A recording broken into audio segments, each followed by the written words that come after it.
दादा आलेले आहेत, आपण त्यांच्याच तोंडून त्यांचे नाव वगैरे कुठून आलेले आहेत ते सांगतील.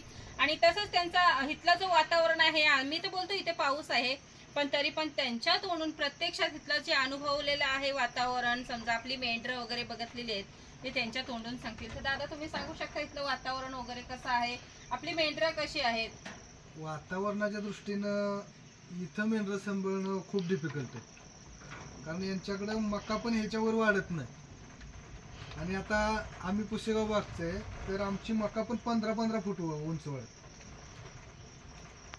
आणि त्या दृष्टीने यांनी म्हणजे मेंढरं सांभाळलेत, पण बॉडी स्ट्रक्चर ही ती एक नंबर आहे. मग तुम्हाला येते वेळी तुमचं वातावरण कसं होतं, तुमच्याकडे भागाकडे येते येऊन कसं वाटलं? त्यावेळी वातावरण म्हणजे आमच्याकडे आता कडक ऊन आहे, आणि जसा ह्यांचा भाग लागला ना 15 किलोमीटर, तिथून अचानक म्हणजे विलक्षणरित्या वातावरण चेंज होते. 5-5 मिनिटाला पाऊस चालू आहे, 5-5 मिनिटाला. तुम्ही नाव सांगा तुमची. माझं नाव संग्राम फाळके.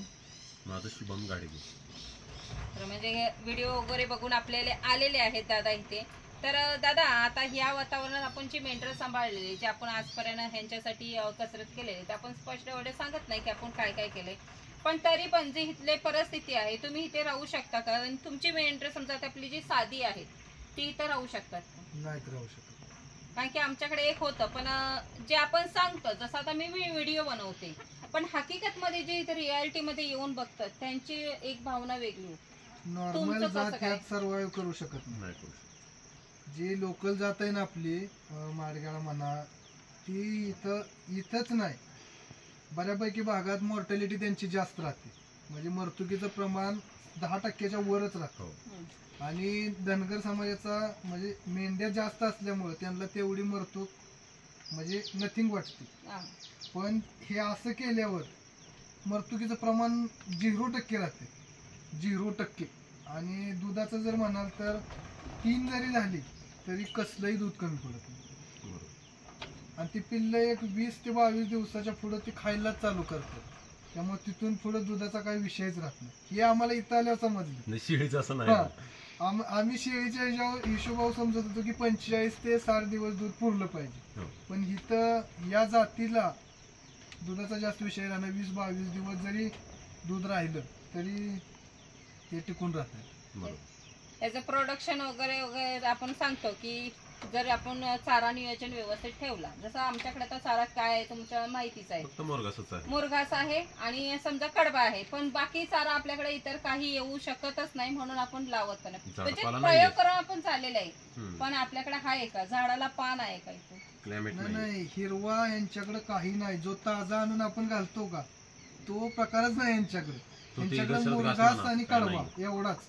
आता यांनी तुती लावली, आम्ही घरापुढे बघितली, त्याला पानच नाही, त्याला पानच नाही ऍक्च्युली. मग तरी पण आपली मेंढरं कशी आहेत? मेंढरं सुदृढ आहेत, मस्त आहेत. दादा तुमचे विचार काय? महत्वाचा आम्ही अजून एक प्रोजेक्ट बघितलाय, त्याचं नाव नाही सांगत, पण अशी क्वालिटी तिथं पण नाही बघा, आमच्या भागात असून सुद्धा तिथंही बघायला मिळालं नाही. आणि दुसरी गोष्ट काय तर विश्वास महत्वाचं, म्हणजे ह्यांच्याकडून घ्या बी असं काय मी म्हणू शकत नाही, पण जे आहे ते तुमच्या समोरच आहे. आता या मेंढीच्या मागाव काही 3 पिल्लं फिरतात, तसं त्या प्रोजेक्टवर मला बघायला नाही मिळालं. म्हणजे फसवणुकीचा प्रकार इथं होऊ शकत नाही. मग आपली 3 झाली 4 झाली तरी पिल्लांना दुधाचा काय कमतरता? काहीच इश्यू नाही, तिन्ही सारखी दिसतात, काहीच इश्यू नाही. आता बघा ना, ती 2 आणि हा 1, काहीच नाही फरक आहे. इथलं वातावरण थंडीचं कसं आहे? आणि आपलं शेड जशी आपली मेंढरं वगैरे ह्या थंडीच्या वातावरणात कशी राहत आहेत वगैरे? थंडी म्हणायला गेलं तर आम्हाला येतानाच अंगावर काटा आला. इतकी धुक्याची चादर आहे की 10 फुटावलं दिसत नाही, आणि त्या थंडीत पण ह्यांना काहीच फरक नाही. या मेंढरांना महाबळेश्वरच्या डोंगर रांगेत काहीच फरक नाही, थंडीचं प्रमाण खूप जास्त आहे. ह्यांना थंडी लागत आहे इथं, पण आपली मेंढरं बघा. आणि आता जशी ही कोकरं आहेत ह्यांना काहीही फरक पडत नाहीये. तर कसं आहे ना की आपण जेव्हा सांगतो त्यावेळेला मात्र काही ना विश्वास बसणं थोडंसं अवघड जातं, पण प्रत्यक्षात इथं आल्यावर मात्र ते नंतर हकीकत मध्ये समजतं. आपण सत्य असं काय दडवून ठेवतो का? आम्हाला अशी माहिती एक नाही, कुठल्याच दुसऱ्या पण व्यवसायात नाही. आणि ह्या व्यवसायात पण एवढी माहिती आम्हाला डीपली मिळाली नाही. हा खूप भरपूर फार्म आम्ही फिरलो इथे येऊन तुम्हाला जास्त माहिती भेटली. इथे येऊन आम्हाला माहिती सगळ्यात जास्त पडली की 20व्या दिवशी ती खायला सुरुवात करते हेच आम्हाला माहिती नव्हतं आजपर्यंत. बघा आज सुरुवात दादा नव्हता. दादा काय बोलताय ते प्रत्यक्षात ऐकून घ्या तुम्ही सर्वांनी, तर बोलू मी शकता. येईपर्यंत विचार हाच करत होतो की 3 पिल्लं कमीत कमी 1-2 लिटर दूध दिलं पाहिजे मेंढीनं, त्यावेळेस ती जगणार. 3 पिल्लं म्हणजे. हा, आणि ती पण कमीत कमी 2 महिने दिलं पाहिजे. तिथनं 2 महिने ती मेंढी रिकवर करायला जाणार अगदी आणि बरोबर. मग 4 महिन्यांनी ती परत मेटिंग साठी तयार होऊ शकते.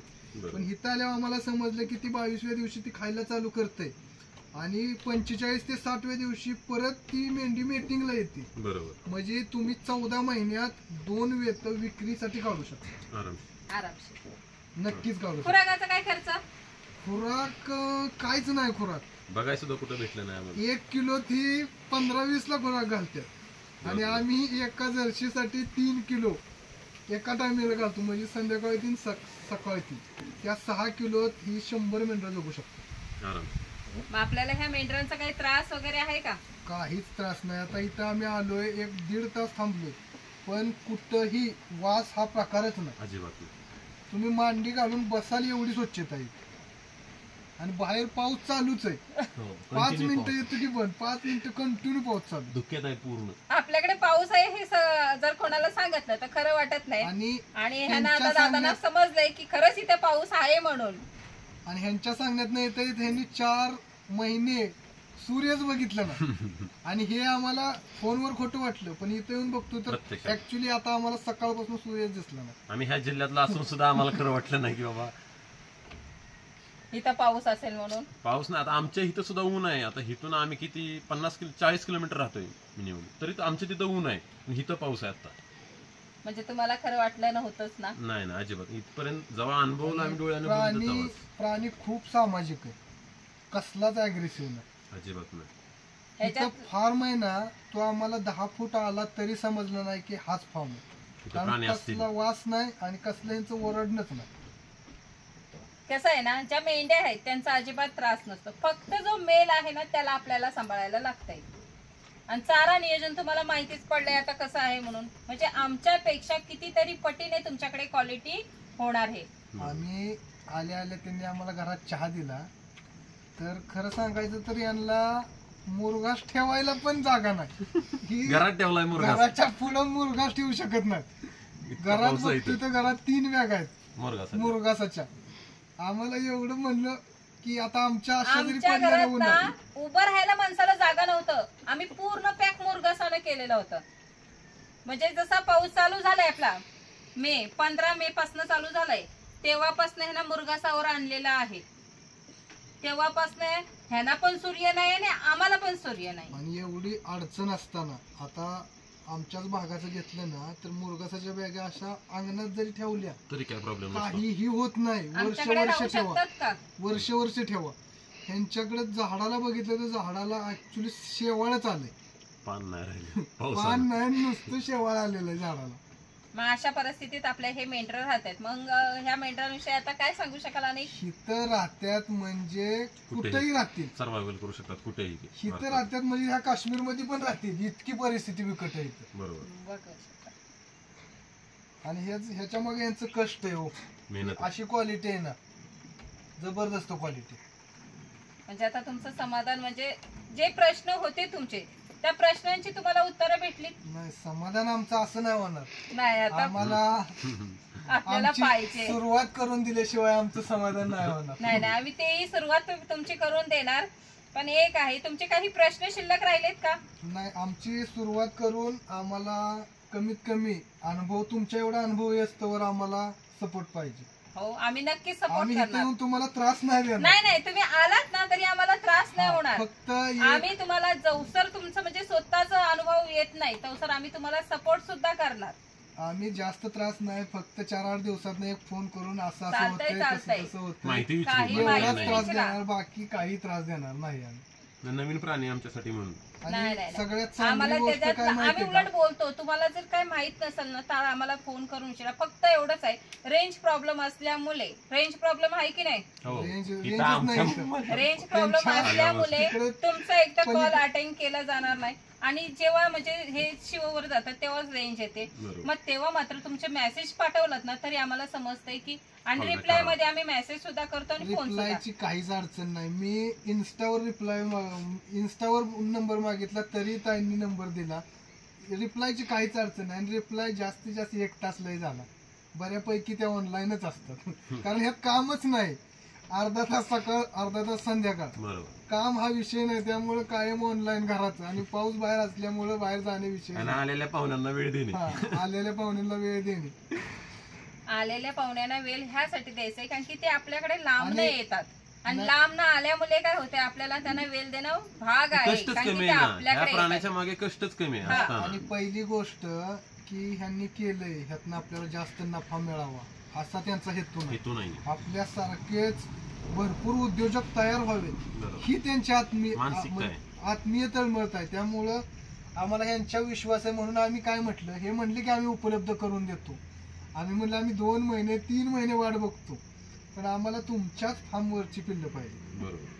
आम्हाला दुसरी पिल्लं नको. चालतंय चालतंय, नक्की तेही होणार तुमच्यासाठी. आता तेही होणार. 1 नाही 2 महिने थांबू, पण आम्हाला सुरुवात इथूनच पाहिजे. हो. चालतंय. आणि काय लागलं तर आम्हाला सांगू शकता. तर आपल्या दादांचे आता प्रश्न वगैरे, म्हणजे आपण जे काही ते इथं आलेत त्यांचे विचार थोडे वेगळे होते. शेळी पालनाचा मधला सर त्यांनी अभ्यासही केला होता, पण इथं आल्यावर म्हणजे जास्त उंचचा अभ्यास होता तो थोडा कमी झालेला आहे. त्यांचा जो टेन्शन होता तोही कमी झालेला आहे. तर खरंच आता आपलं धन्यवाद दादा आणि इथपर्यंत सगळ्यात आलात. महत्वाची गोष्ट, ह्यांनी एक शेअरचा व्हिडिओ करून जर टाकला तर सगळ्या माणसांना समजेल की हा किती कमी किमतीतला शेड आहे. बरोबर. आपण विचार करतो की उंचीवला शेड आहे, खर्च जास्त आहे. असा वेगळा खर्च काहीच नाही होत. एक 20% खर्च वाढेल, पण खाली तुम्ही जर बघितलं तर खाली पूर्ण लोखंड वापरलंच नाही. सिमेंटच्या खांबावर म्हणजे उंची घेतलेली आहे. अक्षरांचं पूर्ण. चालतंय चालतंय. तर धन्यवाद दादा इथपर्यंत आलात. आणि आता तुम्हाला आम्ही म्हणजे आमच्याकडे आता झालीच नाही की तुम्हाला पिल्लं देणार आणि तुमचाही व्यवसाय चालू करणार. आणि जरी काही प्रॉब्लेम आलं तर तुम्ही आम्हाला मेसेज पण करू शकता आणि फोन पण करू शकता.